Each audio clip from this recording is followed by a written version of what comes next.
Bueno, buenos días a todos los que nos pueden seguir en vivo y los que de pronto nos verán en diferido ya en la parte de grabación. Hoy vamos a tener con nosotros una experta de España. Ella se llama Alicia López Medina, es la directora de Servicios de Innovación Tecnológica de la UNED y además la directora ejecutiva de COAR, que es la Confederación de Repositorios de Acceso Abierto, Confederación Mundial. Ella nos hablará de un tema transversal de este curso que tiene que ver con retos y oportunidades que tienen los repositorios institucionales en la propagación de ciencia abierta y tal vez a través de repositorios nosotros que estamos encargados de gestionarlos como tal. Alicia López, además de ser una gran amiga, es una persona verdaderamente experta que ha dado sin número de conferencias acerca de este tema. Ha sido evaluadora de proyectos, evaluadora de y coorganizadora de varias conferencias. Entonces yo creo que no hay nadie mejor que ella para hablarnos sobre la verdadera importancia que deben tener repositorios institucionales y frente al curso que nos congrega a todos, cuál es realmente ese rol que debemos nosotros ejercer y para qué realmente estamos haciendo el curso, para qué estamos haciendo esfuerzos institucionales y para qué debemos asumir un liderazgo frente a este tema. Entonces yo creo que es mucho más interesante dejarlos con Alicia López Medina, que nos explicará todos estos temas con la presentación llamada Ciencia Abierta, retos y oportunidades para los repositorios institucionales. Adelante Alicia, un gran abrazo. Bueno, muchas gracias Margarita.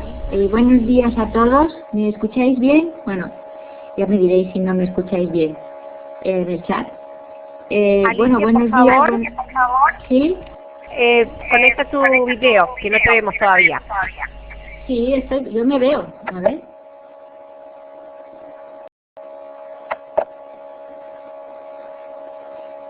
Yo me estoy viendo. ¿Ya?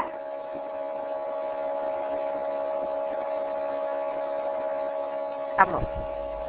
Pero no te vemos todavía. Pues no sé qué hacer, porque yo sí que me estoy viendo.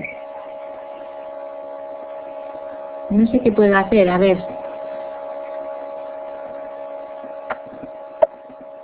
Recuerda de apretar el botón de video nuevamente. Ahí se activó. Ahí te vemos. Ah, genial. Ahí Lo sí. había hecho mal. Ahí sí. Gracias. Muchas gracias. Muy bien. Gracias a ti. Bueno, entonces de nuevo buenos días allí, buenas tardes en España. Estoy muy contenta de poder participar en esa pequeña participación en vuestro curso, que he leído el programa y me parece magnífico.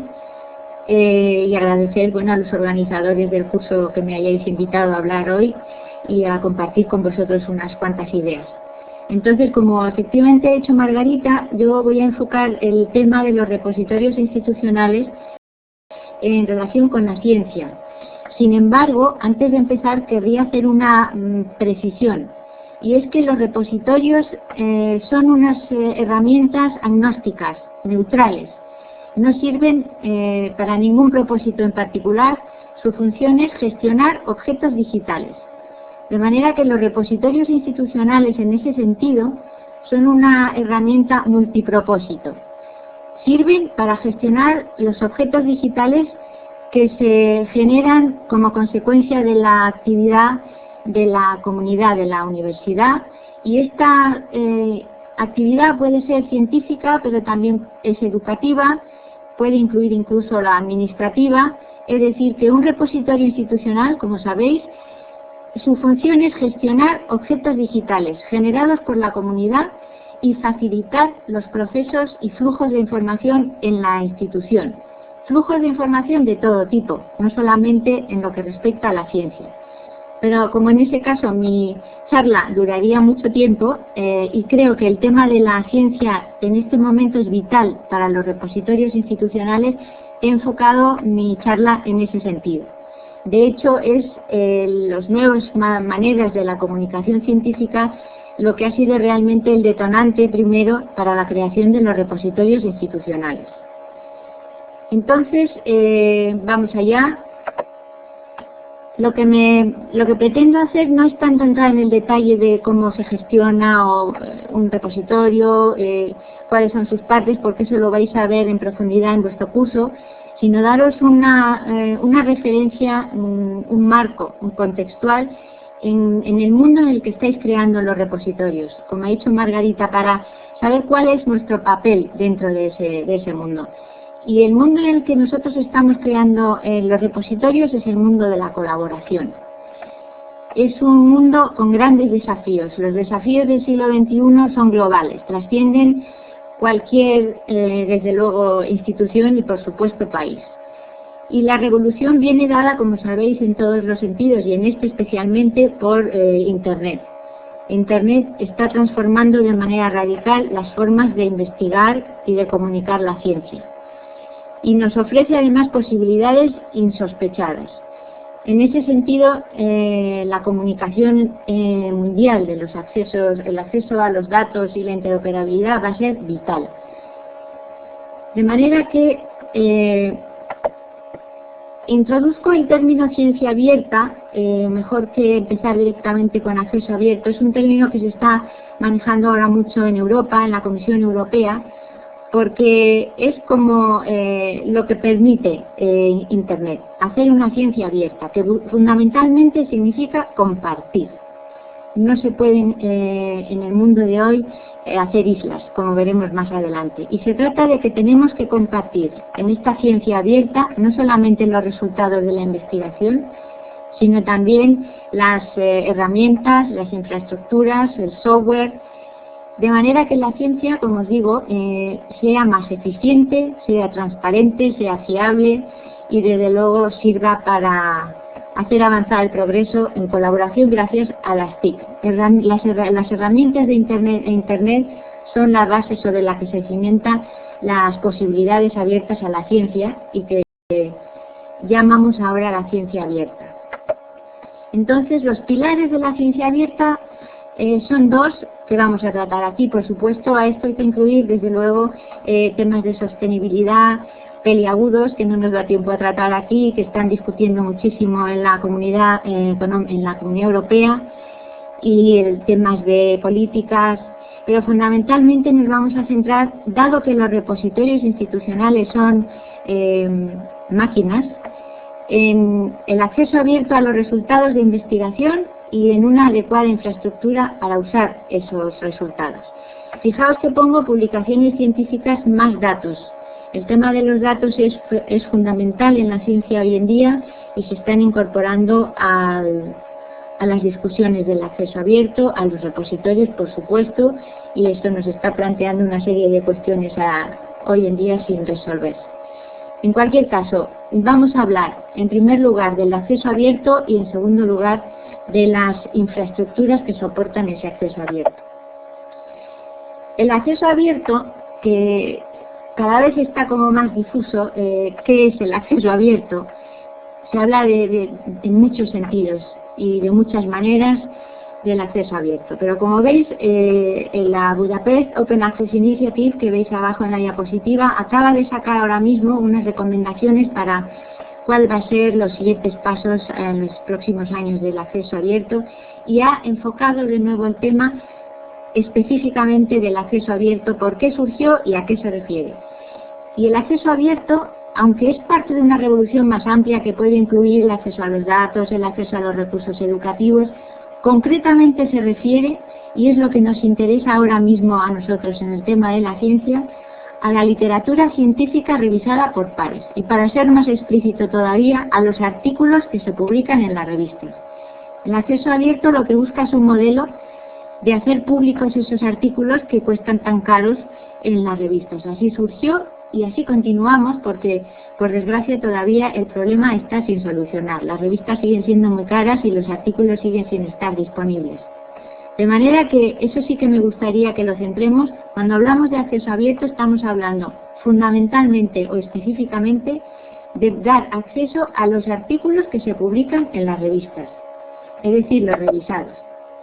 Y entonces, como sabéis, para lograrlo hay dos vías, eso ya es un clásico, la Gold, la dorada, que es publicar en revistas de acceso abierto, y la vía verde, que somos nosotros, los repositorios de acceso abierto. Entonces, consiste, como sabéis también, en que se deposita una copia de ese artículo que se va a publicar, ya revisado por pares, o que ya se ha publicado, en un repositorio en línea que utilice estándares técnicos, que busque la implementación del acceso abierto y la interoperabilidad con otros repositorios. De manera que nuestros repositorios institucionales, en la medida en que contengan esos artículos y los pongan en acceso abierto, son repositorios de acceso abierto o vía verde del acceso abierto. ¿Cuál es el compromiso, la responsabilidad de nuestras instituciones? ¿Por qué son importantes los repositorios institucionales como vía verde? Pues porque, en primer lugar, las universidades tienen una misión, que es la de difundir el conocimiento. Y esa misión no está cumplida totalmente si no se difunden ese conocimiento a toda la sociedad. De manera que, dentro de ese acervo que es el conocimiento humano y todos esos artículos que se publican en las revistas, en general y en su mayoría se generan en nuestras universidades. De manera que los resultados intelectuales que se generan en nuestras instituciones forman parte de eso que tenemos que compartir. Y por lo tanto nuestra aportación es vital para conseguir el acceso abierto, porque somos proveedores de contenidos, porque nuestros investigadores son los que escriben y publican esos artículos. De manera que los repositorios institucionales tienen una misión que respalda, que apoya y que impulsa la misión de la universidad y, en última instancia, el fin del acceso abierto. ¿Y qué es lo que pasa? Pues que en el último recuento que han hecho en DOA, me parece, había 2.311 repositorios de acceso abierto, pero después de 10 años seguimos con un ratio de un 20% de depósito más acceso inmediato. O sea que no hemos conseguido llegar muy lejos, a pesar de todo, en todos estos años. Está siendo más difícil de lo que parecía. Y el reto fundamental en este caso, y curiosamente, son los propios investigadores. Se han hecho varios estudios, no sé si sabéis uno que se llama PEER, que se hizo el año pasado, se acabó en la Comisión Europea, para averiguar cómo reaccionan los investigadores a este tema del autoarchivo. Y la verdad es que el resultado fue bastante descorazonador, porque en algunas disciplinas simpatizan más con el acceso abierto. En general les parece muy bien que la ciencia esté en acceso abierto. Pero para la mayoría consideran que no es asunto suyo, que su asunto es publicar, investigar, y que esté en acceso abierto, eso es algo de lo que se tienen que ocupar otros, pero no ellos. Ellos todavía valoran más el prestigio y la promoción que la visibilidad, por lo tanto publicar en revistas. Eso quiere decir que hoy por hoy, sin mandatos fuertes, y como por ejemplo el de la Universidad de Minho o Lieja, del que os hablaré un poco después, es difícil que se supere el 20% de artículos publicados en los repositorios institucionales. Entonces, bueno, hay varias políticas en ese sentido, como supongo que ya sabéis y que además estudiaréis en vuestro curso y los discutiréis. Y hay recomendaciones, requisitos. Las recomendaciones, la convicción y los requisitos funcionan regular. La incentivación funciona un poco mejor. Por ejemplo, en una universidad en España, de Alicante, lo que hacen es que a los investigadores que ponen artículos en el repositorio les dan un plus económico. Y eso es un argumento bastante de peso. Pero lo que más funciona son los mandatos. No sé si habéis leído el informe Finch, que se publicó hace poco. Es un informe que recomienda en el Reino Unido asignar los recursos a las revistas de acceso abierto en lugar de los repositorios, porque consideran que es más rápido a través de las revistas, y además dice que las políticas no han servido para nada para la vía verde y que no han asegurado que los investigadores pongan sus publicaciones en los repositorios. Sin embargo, como reacción a este informe, nuestro amigo Stephen Harnad, que supongo que os resultará familiar porque es el Pope del acceso abierto, ha hecho un estudio en este sentido, y resulta que han llegado a la conclusión de que no es verdad, de que los mandatos más fuertes están generando tasas de depósitos del 70% 2 años después de su adopción, comparado, por ejemplo, con políticas que no implican mandatos, que son las que llevan unas tasas del 20%. Os he puesto aquí un enlace al informe en el que esto se concluye, y por eso que os he comentado antes de la política de Lieja. Los mandatos funcionan, pero funcionan mucho más si se vincula el mandato de depósito a la evaluación de la producción científica del autor. En este caso de Lieja, lo que dice la universidad en su política es que a la hora de evaluar para los sexenios y las promociones de los investigadores sus artículos científicos, no van a mirar ninguno, ni a contar ninguno que no esté depositado en el repositorio, al margen de que esté publicado en la revista que quieren. En el caso de la UNED, por ejemplo, no se llega, por supuesto, a tanto, no tenemos ningún tipo de política, pero sí que se ha incluido como criterio de evaluación de la producción científica de los departamentos el que publiquen en acceso abierto, y han utilizado el repositorio como única herramienta para que cuenten esos artículos. Es decir, que un profesor puede tener un artículo en acceso abierto en su página web, pues no le cuentan. Solamente van a tener en cuenta a la hora de dar los puntos correspondientes si ese artículo ha sido depositado en el repositorio institucional de la UNED. Sin embargo, y aún así, y tal como nos dice la experiencia, los mandatos de acceso abierto solo no son suficientes. Hay que ayudar al depósito. Eso que os decía antes, que los profesores, los investigadores decían que el acceso abierto les parece muy bien, pero que no es cosa suya, no es asunto suyo porque ellos están muy ocupados y ponerles otra tarea les molesta. De manera que estamos todos en los repositorios institucionales buscando estrategias para ver cómo conseguimos que depositen sus artículos en nuestros repositorios. Entonces, aquí os he puesto una serie de estrategias que hemos obtenido en un informe preliminar en COAR, que es mejores prácticas para poblar repositorios. No sé cómo poblar, es populate en inglés y me resulta complicado, para llenar de contenido en los repositorios. Entonces, lo primero que nos sirve a nosotros mucho es la promoción. Los profesores no saben, no tienen ni idea en realidad de esto del acceso abierto, ni de lo que significa, ni de cómo se hace. No lo saben, hay que explicárselo y informarles primero. Y luego cosas como, por ejemplo, utilizar las estadísticas de descarga. No sé, vosotros estáis empezando ahora a formar repositorios, pues una de las cosas que tenéis que trabajar muy importantes es en las estadísticas. DSpace tiene un buen sistema de estadísticas, y el enseñarles a los profesores, a los investigadores, cuántas descargas ha tenido su artículo, y sobre todo enseñarles cuántas ha tenido él y cuántas han tenido los otros, es una estrategia que les anima mucho. A nosotros nos llaman muchos profesores diciendo que han visto que un compañero suyo ha tenido no sé cuántas descargas y que ellos también quieren ponerlo en el repositorio. El tema de los derechos de autor es muy importante porque es uno de los temas que más les preocupa, el copyright y sus implicaciones en el acceso abierto, ayudarles a depositar, el que establezcáis en vuestros repositorios sistemas de multidepósito con unos protocolos, uno que se llama SWORD, que tenemos en DSpace, tiene un plugin para hacerlo, y significa que el profesor a lo mejor prefiere depositarlo en un repositorio temático, pero nosotros de una manera transparente para él lo vamos a poner también en el institucional.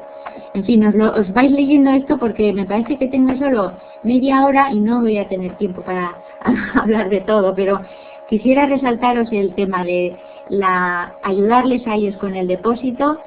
Nosotros también vamos mucho a la Web of Knowledge para buscar sus artículos y llevárselos al repositorio, con su permiso, por supuesto, pero es una manera de conseguirlos sin que ellos tengan que depositarlos. Y luego un tema que está trabajando también COAC es incluir en los contratos de suscripción de las revistas cláusulas de depósito en acceso abierto. Esto vamos a publicar un informe en COAC que Margarita os pasará cuando se publique. Pero bueno, nosotros podemos finalmente tener unos repositorios maravillosos con grandes tesoros dentro, con mucha producción científica, pero lo que no podemos es convertir a nuestro repositorio en una isla del tesoro. Como os he dicho al principio, la ciencia abierta es la ciencia de la colaboración y de compartir. De manera que tener nuestros repositorios llenos de cosas es muy útil para la institución, pero es poco útil si ese repositorio no trabaja en colaboración con otros, es muy poco útil para la investigación en abierto.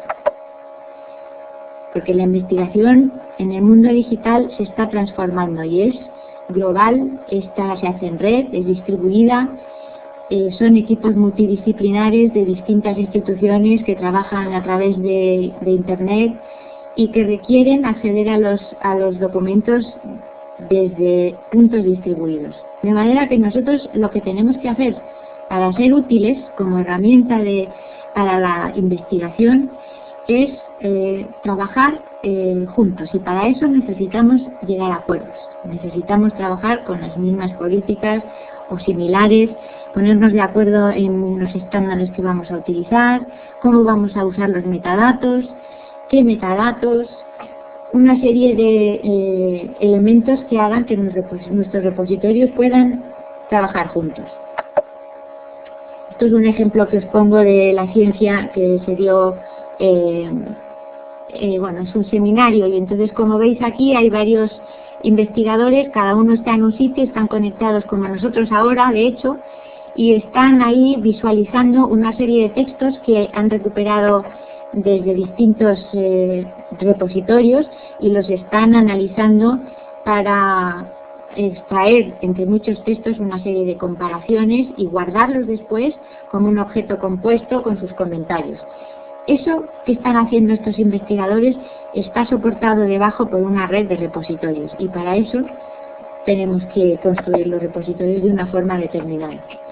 ¿Y qué es lo que pasa? Pues esto lo he sacado de primero de Jan Belterov el otro día en una lista de distribución que tienen los investigadores y hablan del acceso abierto.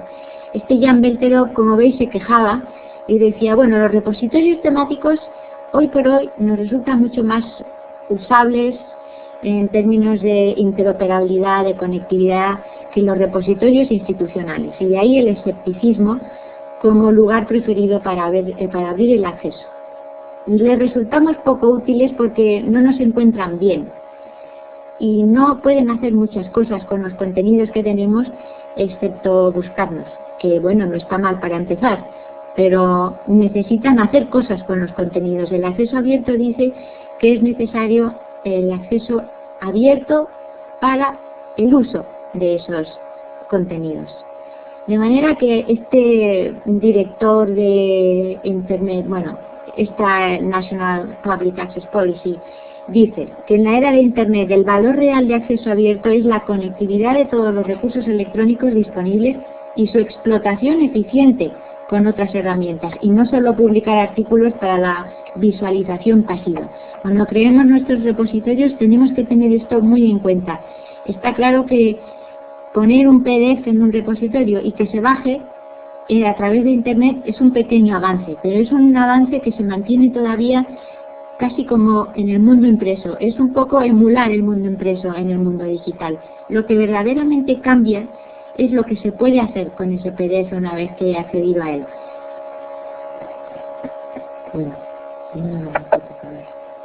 Y eso lo vio el acceso abierto en la Declaración de Berlín, Porque lo que decía el acceso abierto era que por primera vez podemos crear una representación global e interactiva del conocimiento humano. Fijaos en el dibujo, cada uno de esos son documentos, artículos, información científica que está vinculada, está enlazada entre sí, para crear como si fuera un objeto virtual global sobre el que trabajan la ciencia en abierto. Y para eso tenemos que tener no solamente nuestros contenidos en acceso abierto, sino que también el software debe ser en acceso abierto. Y entonces nos ampliamos el concepto de acceso abierto, y el detonante, lo que ahora verdaderamente está empujando este movimiento, no es tanto la crisis de las revistas, que también, pero sobre todo los requisitos de las nuevas formas de hacer ciencia, lo que necesitan nuestros investigadores en el mundo digital, y es la plena explotación de Internet para sus investigaciones.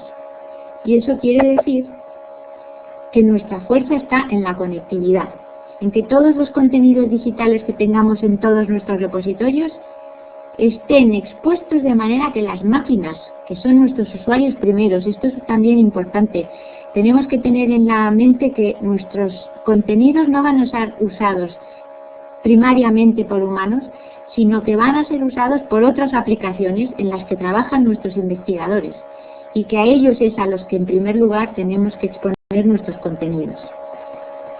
Jaime, que ya entra. De manera que tenemos el concepto de repositorio abierto, además de repositorio en acceso abierto. Por una parte tenemos nuestros contenidos disponibles sin restricciones de tipo ni de económico, ni de derechos de autor, pero también tenemos que tener el concepto de repositorio abierto, y es el que está construido de una manera y siguiendo una serie de protocolos y estándares que nos permiten intercambiar procesos, servicios o datos con otros sistemas. Y esto también tiene mucho que ver con el concepto de repositorio institucional del que os he hablado al principio, multipropósito. Tenemos que ser capaces de permitir flujos de trabajo en la universidad con, por ejemplo, las herramientas de e-learning o los entornos virtuales de investigación, y eso significa que nuestro repositorio es abierto. Este repositorio abierto no necesariamente maneja exclusivamente contenidos de acceso abierto. Significa que puede trabajar con otras máquinas u otras aplicaciones. ¿Y para qué queremos ser interoperables? ¿Para qué queremos ser abiertos? Pues por eso, porque queremos conectar entre nosotros, porque queremos conectar con las aplicaciones que utilizan nuestros investigadores para investigar, y sobre todo, que es la clave del éxito de nuestros repositorios, porque queremos crear servicios sobre los objetos de nuestros repositorios. Los valores añadidos de esos contenidos es lo que da la verdadera utilidad a nuestros repositorios. Y esos servicios no los vamos a crear en general nosotros, van a crearlos otras aplicaciones sobre nosotros. Por ahora lo que estamos haciendo es crear un servicio de búsqueda con nuestros portales, que es un paso importantísimo, porque los agregamos todos nuestros metadatos. Ahora me voy a adelantar por si no me da tiempo. Esos portales que estamos haciendo ahora crean un servicio de búsqueda centralizada de repositorios distribuidos. Para que eso funcione bien es cuando tenemos que estar muy atentos a qué acuerdos llegamos en términos, por ejemplo, de metadatos, porque los portales son compartir metadatos. No podremos crear servicios de calidad si no tenemos metadatos de calidad. Y para eso tenemos que seguir una serie de directrices, que en nuestro caso han sido las directrices de drivers, que fundamentalmente nos han servido para crear servicios de calidad. Ya hablaré a lo mejor después de esto. De manera que esto es lo que queremos conseguir. Tenemos la red debajo, la de Internet, ahí están todos nuestros repositorios institucionales, creando un archivo virtual. Virtual quiere decir lo que os he dicho, que con vistas al investigador no hay muchos objetos, sino que hay uno relacionado, aunque está en distintos sitios, cada uno de su parte está en distintos sitios. Y sobre esos archivos virtuales que crean nuestros repositorios, se hacen esos servicios con las aplicaciones de nuestros investigadores, que son, por ejemplo, el data mining, ¿cómo es esto? Minería de datos, curation, que es, ¿cómo se traduce eso de la curation? Curación, cuando les vamos poniendo metadatos a los objetos desde el momento de su creación. O podemos crear nosotros u otras aplicaciones, otros servicios. Pero como os he dicho que la ciencia abierta es global, nosotros lo que tenemos que hacer, y esa es nuestra oportunidad, es integrarnos en la infraestructura que se está creando para la ciencia, en la que están metidos otros, no solamente los repositorios institucionales, están los repositorios temáticos, están los repositorios de datos, están las revistas científicas que también se incorporan a esta capa que pone aquí, data. Sharing and federating quiere decir compartir y federar los datos científicos. Y como veis encima, eso que se llama Virtual Labs son esas aplicaciones donde trabajan esas comunidades internacionales y distribuidas y en red de repositorios. Luego nuestros repositorios primero tienen que ser red, pero tienen que integrarse en la red de la ciencia abierta global. Esta es un dibujito, a ver si así lo vemos bien. Como veis hay una capa ahí abajo que estamos todos los creadores de contenidos y lo subimos a una especie de nube que hay ahí, que es lo que representa el objeto virtual. Y encima son las personas y las máquinas sobre las que están trabajando en sus aplicaciones. Nosotros somos los que les damos la capa de los datos. Este tema es apasionante y hoy no me va a dar tiempo a tratarlo, el tema de cómo creamos esta nube enlazada. Luego lo voy a mencionar despacio, pero es, brevemente, pero es el futuro de los repositorios. Mira aquí. Entonces hemos empezado por el uso del protocolo AIPMH, que es con el que estamos haciendo los portales. En este caso os digo que este protocolo sirve, como os he dicho, para intercambiar metadatos y que son fundamentales la calidad de esos metadatos. Nosotros utilizamos las directrices driver, hemos utilizado esquema de metadatos Dublin Core simple para empezar y sobre todo para no complicar mucho la vida a los investigadores y para no complicarnos nosotros mucho la vida, lo mejor es simplificar lo más posible y tener lo más posible en los metadatos campos controlados. Es decir, tener unas materias preestablecidas, unos tipos de objetos preestablecidos, un lenguaje preestablecido, eso lo veréis también en vuestro curso. Otra de las cosas, os he mencionado el SWORD, los identificadores persistentes, es un tema de enorme importancia que estamos trabajando ahora en los repositorios, identificadores de objetos y también, sobre todo, de autores, que tienen una implicación muy importante para mejorar el tema de las citas y poder ofrecer métodos alternativos con nuestros repositorios. Y el que os comentaba de esa nube, que es la web semántica. Solo os la menciono para que estéis alertas con los link data, que es los datos enlazados, que consiste básicamente en que ya no hablamos de documentos, sino del contenido que está dentro de los documentos. Y eso lo vamos a poner de manera que las máquinas lo van a poder entender, relacionar y pensar por nosotros, ayudarnos a pensar en la ingente cantidad de información que hay hoy en día para la ciencia. La COAR acaba de publicar un informe sobre el estado actual de la interoperabilidad entre los repositorios, que también Margarita os informará de ello, supongo en vuestro curso, en la que hemos puesto los principales estándares que estamos utilizando y los servicios que permiten crear esos estándares en los repositorios institucionales. Entonces, ¿cómo se está construyendo esto? Esa infraestructura, pues, como os he dicho, a nivel nacional nosotros estamos creamos ya hace tiempo portales nacionales de acceso a nuestra producción científica. Conozco el de Colombia, de Margarita, el de Decol, y después a nivel regional se está creando en Europa hicimos Driver, luego está OpenAir, ahora vamos por OpenAir Plus y a nivel, vosotros regional está la referencia, que es un proyecto, yo creo que es igual que el que hemos hecho en Driver, el mismo concepto, y después a nivel global hemos creado COAR. Vamos a ver un poco cómo es la visión de Driver, la primera, la que creó nuestra infraestructura de repositorios de acceso abierto, que veis que tiene 3 capas, pero vamos, como no puedo detenerme mucho en el tema, lo que hicimos fue crear las directrices, recolectar según esas directrices. Había un validador para asegurarnos de que, no solamente para asegurar de que entraba lo que tenía que entrar, sino para servir a los repositorios de referencia sobre la calidad de nuestros metadatos Y después hemos creado portales nacionales o hemos creado aplicaciones, por ejemplo, se pueden crear portales temáticos o se pueden crear portales de tesis. Y una vez que hemos creado en Driver con nuestras directrices, que fueron fundamentales para aglutinar, incluso para la creación de portales nacionales, en nuestro caso en España, nosotros creamos nuestro portal gracias a Driver, porque nos sirvió como de llamada, de zanahoria. Queríamos estar en Driver y además teníamos la suerte de que nos apoyaron y utilizamos las directrices de Driver.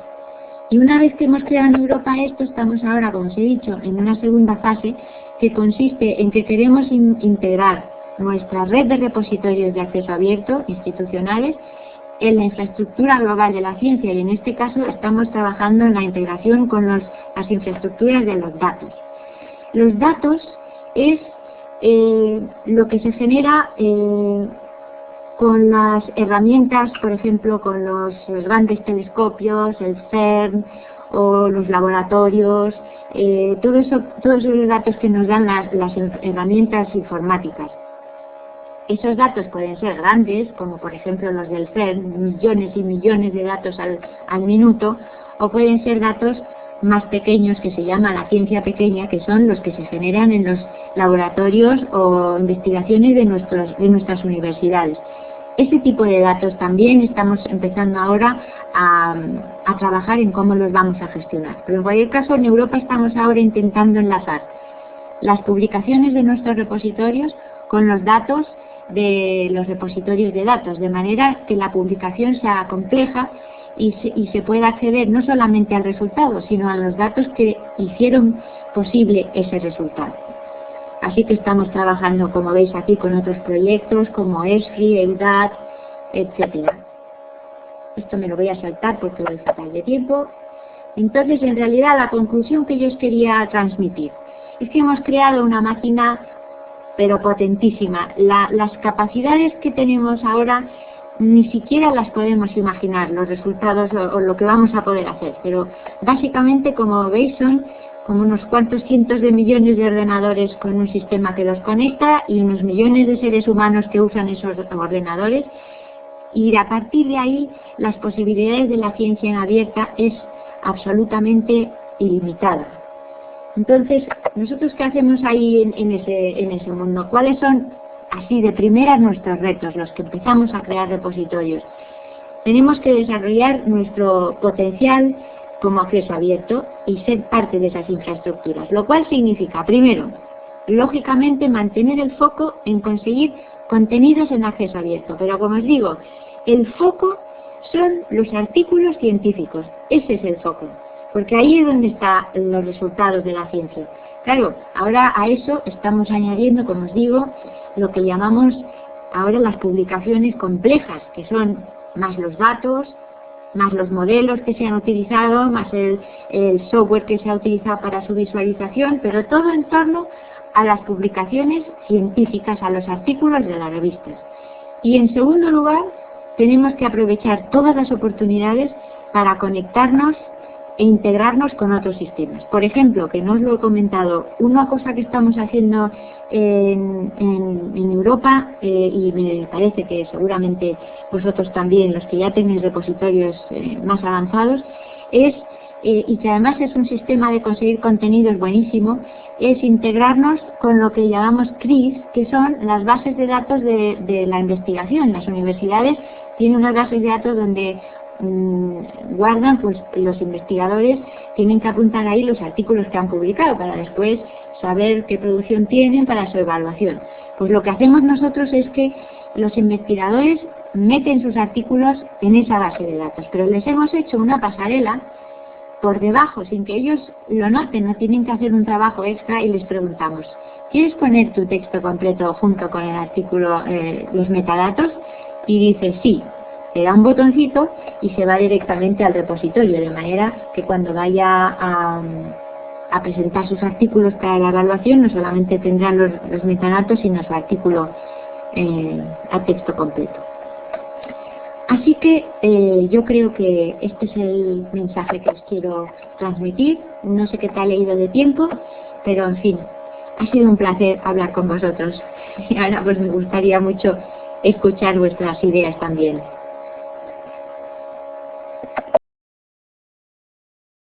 Bueno, Alicia, muchas gracias por parte de nosotros, como siempre.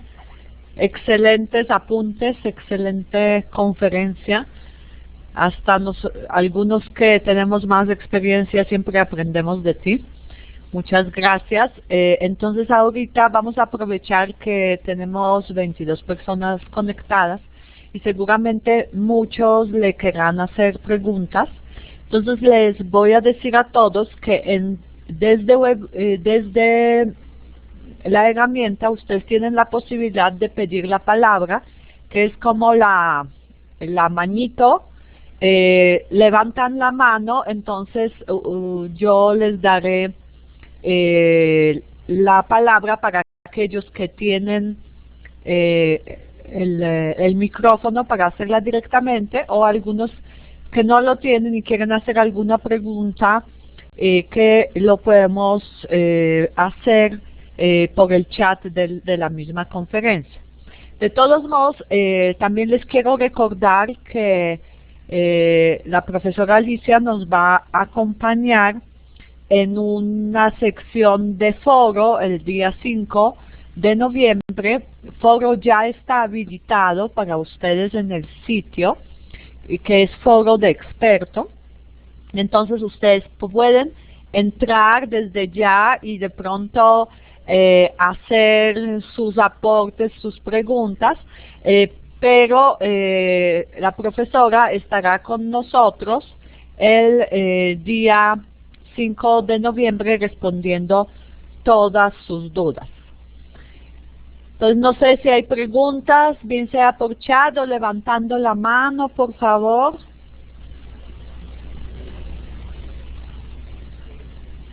Preguntas, observaciones. Seguro que he conseguido que se duerman.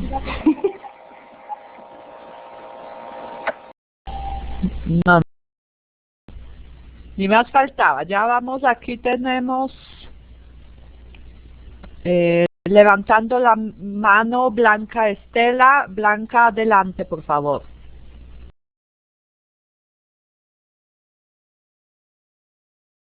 Por favor, arriba tienes un botón que es donde dice hablar, tienes que hundirla para que te podamos escuchar. Blanca Estela.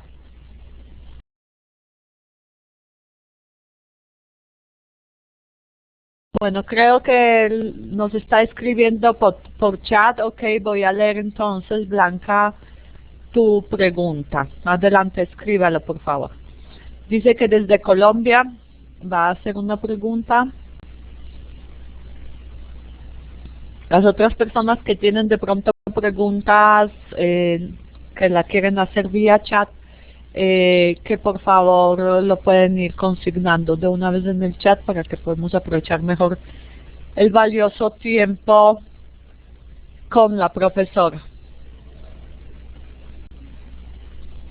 Entonces dice, al integrar el repositorio a la red global, ¿cómo integramos el repositorio institucional a la red global? ¿Cómo integramos repositorio institucional a la red global, caso UPTC, cuando lo tengamos construido? UPTC es una de las universidades colombianas de la ciudad de Tunja, ¿cierto? Bueno, Alicia, no sé si puedes de pronto volver a un poco reforzar este tema.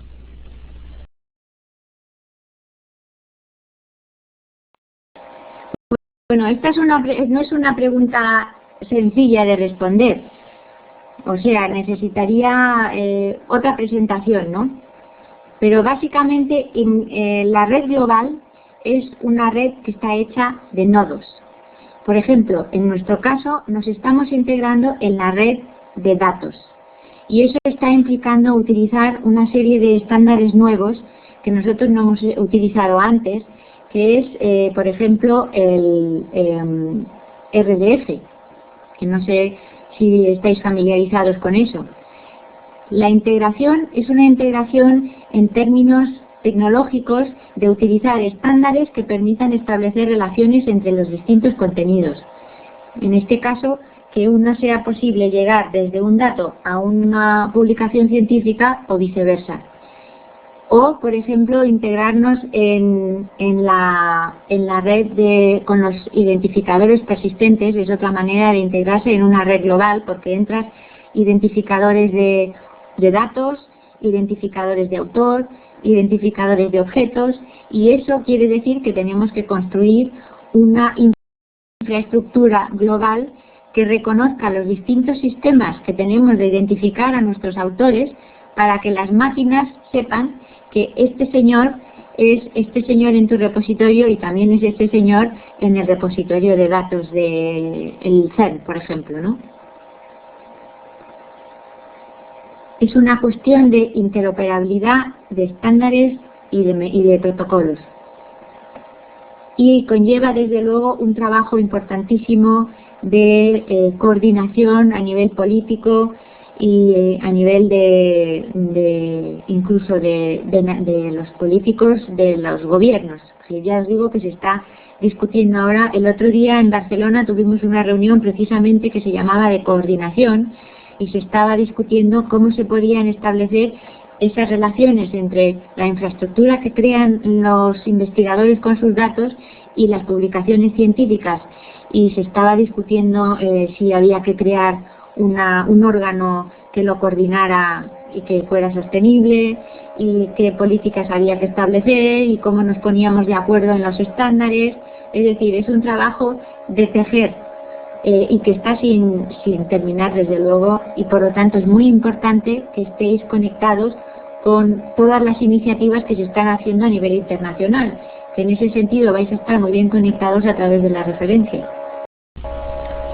De acuerdo, gracias Alicia. Pues aquí, como ella está en Colombia, yo creo que el primer paso es ingresar a la Biblioteca Digital Colombiana, después a la referencia y después interconectarse a la red global.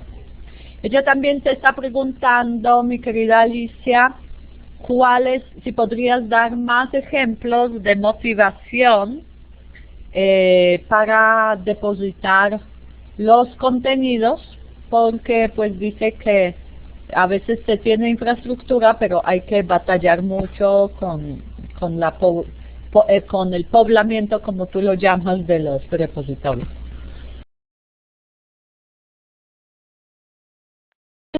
Completamente de acuerdo, por eso he empezado diciendo que antes de empezar a hablar de interoperabilidad hay que tener contenidos en los repositorios con los que interoperar.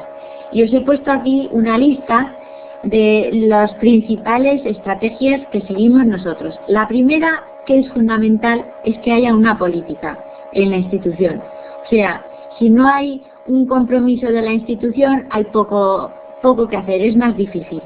Es muy importante que vuestra institución se mentalice y declare una política, y que esa política sea lo más mandato posible.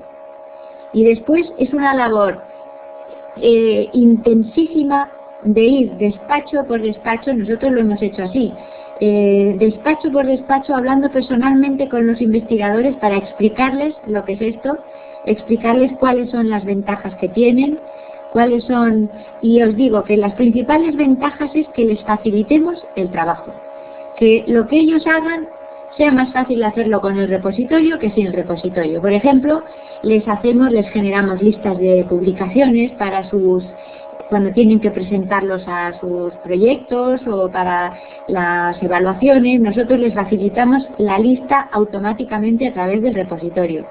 Les ayudamos con lo del derecho de autor, que os lo he comentado, que es muy importante, y les depositamos nosotros, les decimos: usted no se preocupe, mándenos el PDF a la biblioteca, que nosotros se lo vamos a depositar. Usted no tiene nada que hacer, mándenos el PDF y ya está.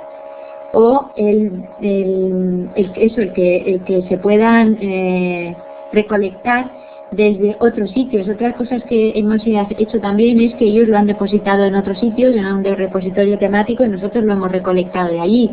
Algunos editores establecen también depósitos automáticos desde su sistema, y sobre todo, ya os digo, el que esté relacionado con la evaluación e integrarlo en la base de datos de investigación si la tenéis. Pero si estáis empezando, nosotros cuando empezamos en la UNED, lo más importante fue primero que se concienciaran las autoridades de la institución, que le dieran valor a eso, y después que les facilitáramos el trabajo. Empezamos con las tesis, que eso tiene mucho éxito, en ningún problema, y ahora tenemos muchísimo éxito en nuestro repositorio porque tenemos 3 millones anuales de descargas, no de visitas, sino de descargas en Internet. Y eso se lo enseñamos a los profesores. Cada mes publicamos el autor más descargado y una gráfica con los artículos más descargados y comparando las mayores descargas para que ellos se den cuenta de que les sirve para algo el repositorio. De todas maneras, ya os digo que vamos a publicar un informe sobre mejores prácticas y casos de éxito de repositorios. En nuestro caso, en la UNED, el tema de las estadísticas es estupendo. Les motiva mucho. Claro, es verdad que para esto de las estadísticas primero han tenido que depositarlo. Luego, lo que nos está funcionando mucho también es los celos de los investigadores. Cuando ven que hay unos que tienen unas descargas impresionantes. De acuerdo, Alicia, muchas gracias. Tenemos otra pregunta de Luis Ocampo Venegas, que pregunta sobre las políticas. Considerando que las políticas institucionales deben ser muy generales, ¿qué aspectos se deben considerar en estas políticas? Las políticas no tienen que ser muy generales, en realidad. Yo creo que cuanto más específicas sean, mejor. Una cosa es la política del repositorio, que tenéis que tener también, en el sentido de que tenéis que decir quién puede depositar, qué tipos de cosas pueden depositar y tal. Y otra cosa es la política de acceso abierto de la institución. Yo os recomiendo que os leáis el vínculo que os he puesto ahí de la Universidad de Lieja, porque es un ejemplo paradigmático de buena política. Entonces, lo que tiene que hacer la universidad en su política de mandato es dejar siempre una salida al investigador. O sea, les dicen que lo tienen que depositar, pero no tienen que depositarlo en acceso abierto inmediatamente. Está, por ejemplo, el tema del embargo. Hay que dejar un margen para que los investigadores puedan tratar con las revistas. Y luego tienen que decirles qué versión pueden depositar. Y normalmente se recomienda que pongan la versión publicada. Y, como os he dicho antes, si está vinculada a los procesos de evaluación, eso es definitivo. Porque si no, solamente decir que se requiere el depósito, por ejemplo, en algunas políticas que tenemos en España, en la Comunidad de Madrid, se requiere el depósito, se manda el depósito, pero luego no hay manera de controlarlo. Salvo que les dicen que no les van a volver a financiar, como ha pasado con la Comisión Europea. Pero como eso no se puede controlar, la manera para ser más efectivo es vincularlo a los procesos de evaluación. Por cierto, os digo que la Comisión Europea tenía un proyecto piloto de acceso abierto que vinculaba solo a un tanto por ciento de su financiación, y en el Horizonte 2020, que es el próximo programa marco de la Comisión Europea, el mandato es total. Todos los proyectos financiados por la Comisión Europea van a ser obligatorios. Tienen que depositar, pero le llaman el best effort, quiere decir que tienen que hacer el mayor esfuerzo. Les dejan el tema del embargo. De acuerdo, antes de pasar a otra pregunta, hay una pregunta aquí de Mauricio que complementa, creo que esta, que dice, deben tener las políticas un marco conceptual que abarque conceptos como acceso abierto, que es un repositorio institucional, objetivos, etcétera.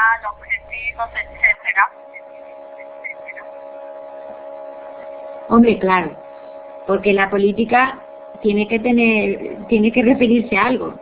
es una política de acceso abierto. Por lo tanto, efectivamente, la institución tiene que decir que consideran acceso abierto. Lo que no puede ser es que se inventen ellos lo que es el acceso abierto.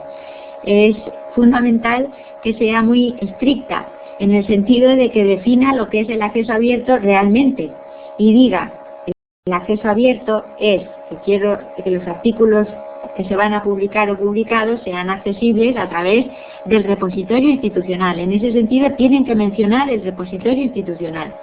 Y claro, ya definir lo que es un repositorio institucional no sé si hace falta, pero nunca está de más. En cualquier caso, si se ha creado un repositorio institucional en la institución, ya se sabe lo que es un repositorio institucional, ¿no? Porque vuestros repositorios se han creado, como si dijéramos, por iniciativa de la biblioteca o por iniciativa de la institución.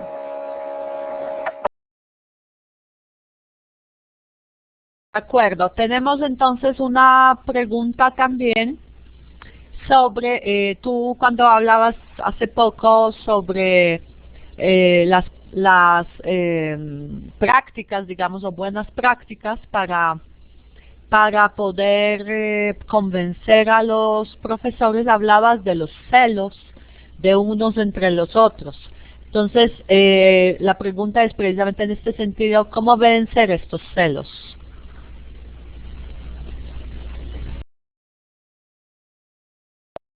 Yo me refería a que, por ejemplo, el otro día me llama un profesor diciendo que ha visto en el repositorio institucional que un ayudante suyo tiene ahí un artículo con no sé cuántos miles de descargas. Y entonces no se trata de vencer esos celos, sino de aprovecharlos. Porque claro, lo que le dije al profesor es que si él quería que se descargaran su artículo, pues que lo colgara en el repositorio. Y de hecho así lo hizo. Una de las cosas que está funcionándonos muchísimo en nuestro caso es el boca a boca. Unos a otros van diciendo: oye, ¿tú has visto esto? Que está este artículo ahí con no sé cuántas descargas, Arna, ¿y eso qué es? Y entonces nos llaman, nos preguntan y les creamos la comunidad. Tenemos un profesor que es un señor famosísimo, que se le ocurrió colgar un libro, no sé de hace cuánto tiempo, que nunca se había leído a nadie, y que desde que está colgado en el repositorio ha tenido, pues no sé si 40.000 descargas en un mes o algo así. Y este señor nos está haciendo muchísima propaganda. La mejor propaganda es la que hacen ellos mismos entre ellos mismos.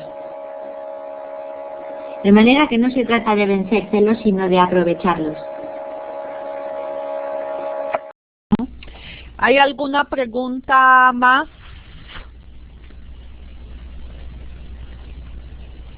Bien, dicen que muchas gracias, que ya entendieron el mensaje. No sé si tenemos alguna pregunta más. Si no, yo quisiera hacerte una, mi querida Alicia, como un poco, que como estamos en un curso de aprendizaje, o sea, apenas la gran mayoría de nosotros van a implementar repositorios en su institución, y obviamente al participar en este curso demuestra su interés. De hecho, el curso ha tenido una magnífica participación de todos. Quisiera que les dijeras de pronto cuál sería tu consejo si tú fueras, desde tu perspectiva de experiencia, si quisieras volver a empezar, ¿cuál sería ese consejo que darías a alguien que va a empezar con el repositorio? Sé que lo has dicho en algunos momentos ya, pero como resumirlo en un consejo sabio y además pues como muy concreto para los que apenas van a empezar con esta parte. Bueno, pues la suerte de empezar un poco más tarde es que pueden ir a la institución a enseñar lo que están haciendo otras instituciones, ¿no? Lo que están haciendo algunas universidades, en nuestro caso, que han empezado con retraso, es que van a sus autoridades y les enseñan lo que está pasando en otras universidades. Además, sabéis que está ese ranking de repositorios en la web que da unos resultados que aumentan la visibilidad de la universidad en relación con el número de documentos en acceso abierto que tienen los repositorios. Yo utilizaría esas estrategias para empezar, porque como os digo, para que el repositorio tenga éxito es muy importante que tenga el respaldo de la institución. Luego yo iría a enseñarle a la institución, a las autoridades, que no es una cosa que se ha inventado la biblioteca, que es una cosa que está haciéndose en el mundo, que tiene un apoyo muy importante de autoridades en el mundo y que está dando estos resultados. Les enseñaría los rankings, les enseñaría las estadísticas de otros repositorios y les enseñaría los objetivos de la comisión, por ejemplo, en nuestro caso, de manera que ellos sean conscientes de que no es una cosa bibliotecaria, sino que es una cosa que tiene que ver con el desarrollo de las infraestructuras de la ciencia en el mundo, que lo están haciendo en todos los países del mundo. Y todas las universidades más importantes del mundo tienen un repositorio, y que no tenerlo significa quedarse al margen de lo que está sucediendo en general en el mundo de la universidad actualmente, y también en lo que respecta, por ejemplo, a la educación en línea, al e-learning, que es un movimiento que están adoptando todas las universidades. Yo empezaría enseñándoles eso a las instituciones. Y desde luego después trabajando una campaña de información. Y luego, una vez que empiezas a montar ya en términos más prácticos un repositorio, bueno, vosotros vais a poner DSpace. En todo caso, entonces no digo nada a ese respecto, porque ya habéis escogido DSpace, creo, ¿no? Sí, Alicia. Montserrat, ¿tú tienes el micrófono para hacer la pregunta o quieres que lo lea? Montserrat, si tienes micrófono, por favor, adelante.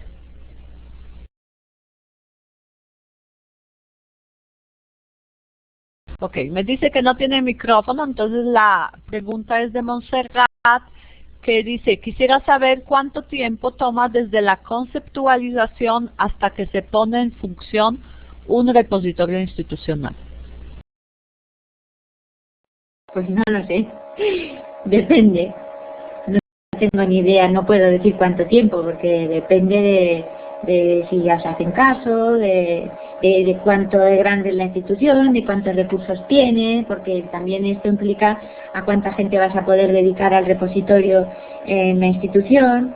Una cosa que tiene que de todas maneras que quedar claro, como os digo, es que tiene que estar, cuando uno monta un repositorio, no solamente puede estar involucrada la biblioteca, hay que involucrar a otros departamentos y otras unidades de la universidad, porque si no, no sale. Entonces hay que tener efectivamente un plan, hay que hacer un plan con unos objetivos, con unos plazos, resultados, hay que decirle a la universidad, a la institución, qué recursos vamos a necesitar y qué resultados queremos conseguir, y los plazos dependen, no puedo decir. A nosotros desde luego nos costó poco, pero porque empezamos cuando todavía no se habían hecho casi ninguno, y en nuestro caso en ONE fue cosa de la biblioteca. Primero montamos el repositorio y luego se lo explicamos a la universidad. Pero es mejor empezar con un plan previo involucrando a la universidad, a la institución. No sé cuánto tiempo, depende. De acuerdo. Pero montar un repositorio no cuesta casi nada. O sea, montar el repositorio no cuesta tiempo, lo que cuesta es conseguir los contenidos. De acuerdo, Alicia, eso depende de... Margarita. Sí, diga. Margarita. Que tengo que decir una cosa que se me ha olvidado. Una de las cosas que hemos hecho todos en los repositorios para conseguir contenidos rápidamente es meter en el repositorio primero todo lo que hemos digitalizado en la biblioteca.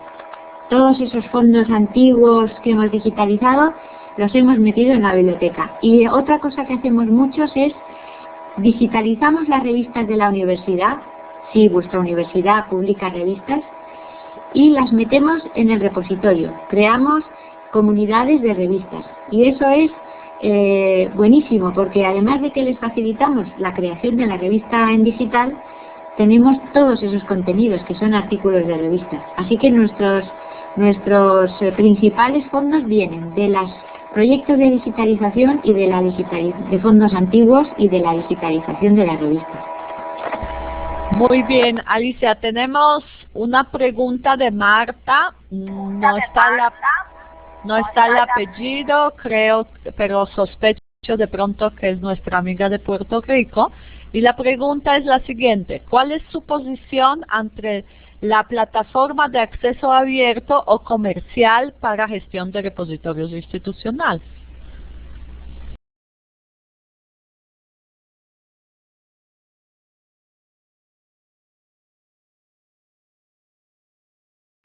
Alicia, ¿me escuchaste? Alicia, no te escuchamos. Sí, ¿tú me oyes? Ahorita sí, adelante. Vale, pues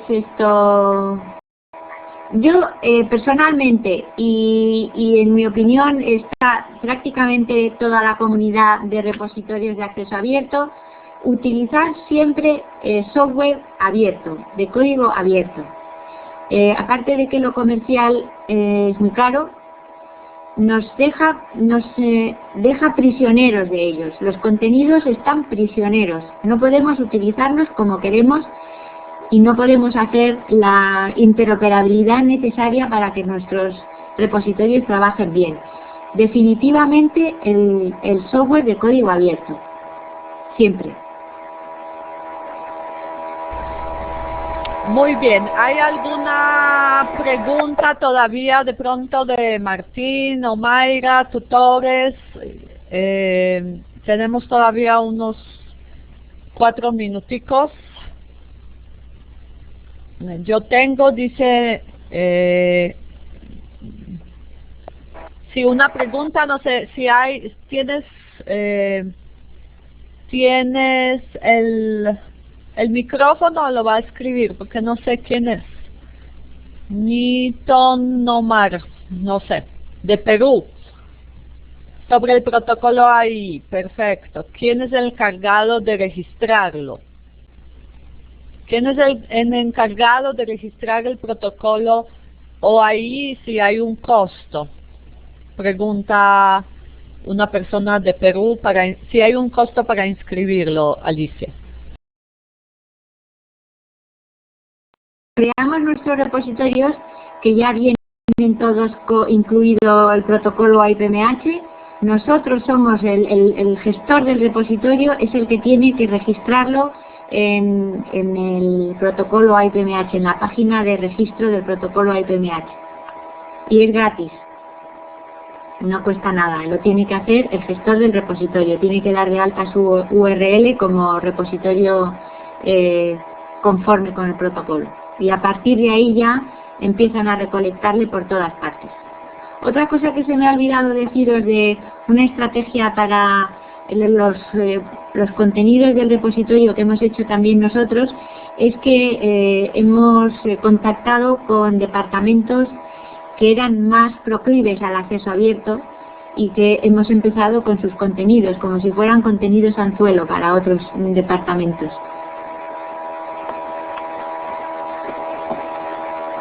Ok, Alicia, hay última pregunta de una de nuestras tutoras, Mayra. Ella está preguntando si podrías nombrar rápidamente, que se nos está efectivamente acabando ahora sí el tiempo, sobre seguridades que debe tener la infraestructura tecnológica en cuanto al acceso.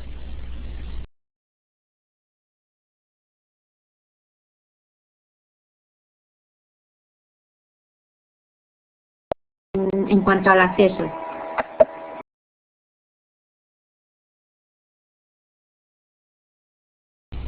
No te escuchamos, Alicia. ¿Ya me oyes? Ahora sí, ahora sí. Margarita.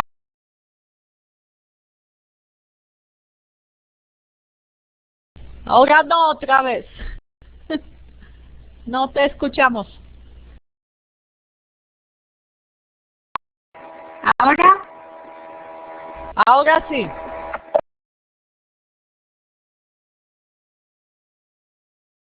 Otra vez no. Otra vez no, Alicia.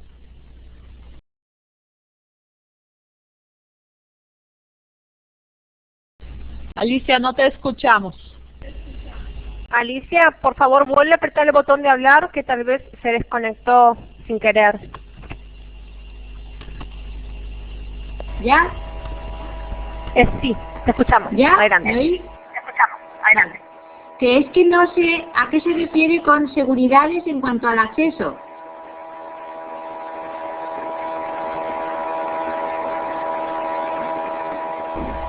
Bueno, esta es Hola. una pregunta de una de nuestras tutoras, pero habla como seguridades de infraestructura tecnológica en cuanto al acceso.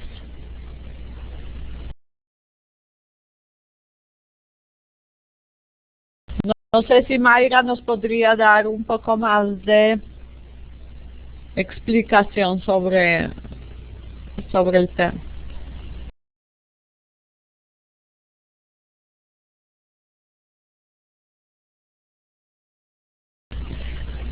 Usuarios con autorización según sus roles. ¿Qué es lo mejor? Creo que se refiere un poco a administración, ¿no? Sí, eso viene con el software del repositorio. No sé cómo lo tendrá DSpace, pero el que me oís, pero el que usamos nosotros, que se llama Fedora, tiene un sistema de control de accesos granular. Es decir, que nosotros somos capaces de definir no solamente autenticar usuarios, sino una vez autenticados, qué usuarios queremos que accedan a qué contenidos. Y nosotros lo configuramos. En general, como tenemos todo en acceso abierto, no utilizamos todas las posibilidades del sistema, pero tenemos un sistema complejísimo para configurar todas las posibilidades que necesitemos para decir, este grupo puede acceder a estos contenidos durante este tiempo, por ejemplo, ¿no? Pero eso es una decisión de los gestores del repositorio y que permite el software que utilicéis. El DSpace no sé qué nivel de granularidad tiene respecto a las autenticaciones y autorizaciones de usuarios, pero todos los softwares lo tienen. Lo que se recomienda no hay ninguna recomendación, solamente depende de lo que vosotros queráis dar acceso. Por ejemplo, nosotros tenemos situaciones de e-learning en la que tenemos unos contenidos que queremos que se utilicen únicamente para esa sesión de e-learning y únicamente durante la duración del curso, y después se les da de baja. De manera que eso depende de vuestras necesidades y de las posibilidades que os ofrezca el software que escojáis. Este es una de las funcionalidades que se evalúan a la hora de escoger un software. De acuerdo, Alicia, simplemente como para completar esa parte, efectivamente DSpace también como Fedora dispone de este tipo de herramientas. Hay que definir con anterioridad el tema de administración y lo aprenderán seguramente en la segunda unidad del curso, en la parte técnica. Bueno, Alicia, se nos acabó el tiempo. Como siempre, es un honor tenerte. Te damos un gran aplauso todos. Yo creo que ha sido una conferencia muy enriquecedora. Bueno, Martín está levantando la mano, pero desgraciadamente Martín ahorita sí ya se nos acabó el tiempo. Recuerden que vamos a tener el espacio de foro desde el curso para intercambiar opiniones y también si no se nos ocurren otras preguntas a la profesora Alicia, ella estará respondiéndolos el 5 de noviembre, pero desde ya ustedes pueden depositar sus sugerencias, sus preguntas, sus aportes en el foro de la conferencia. Todos aquí te dicen que muy bueno, que aplausos desde Puerto Rico, desde Colombia. Preguntan si es posible tener la presentación de hoy. Claro que sí, esta presentación estará en el curso y aparte de esto, esta presentación está grabada.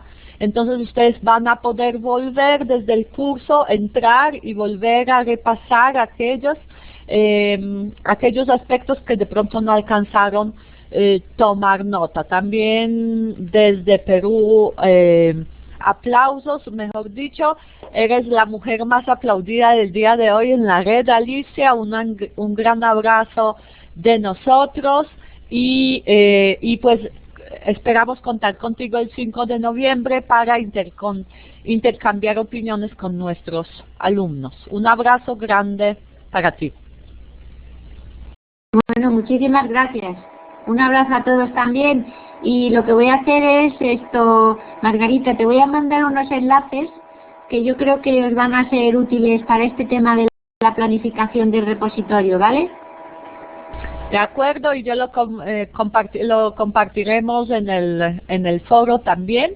Y a todos, muchas gracias por esta nutrida asistencia. Espero que todo ha sido muy claro y muy nutritivo para ustedes y seguimos en este curso que está en mitad de camino.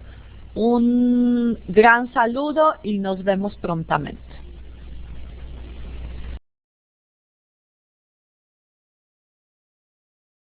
Margarita, muchas gracias Alicia. Bueno, saludos desde aquí y nuevamente reitero la buena predisposición de ustedes de estar aquí presentes para nosotros. Saludos desde Argentina. Saludos.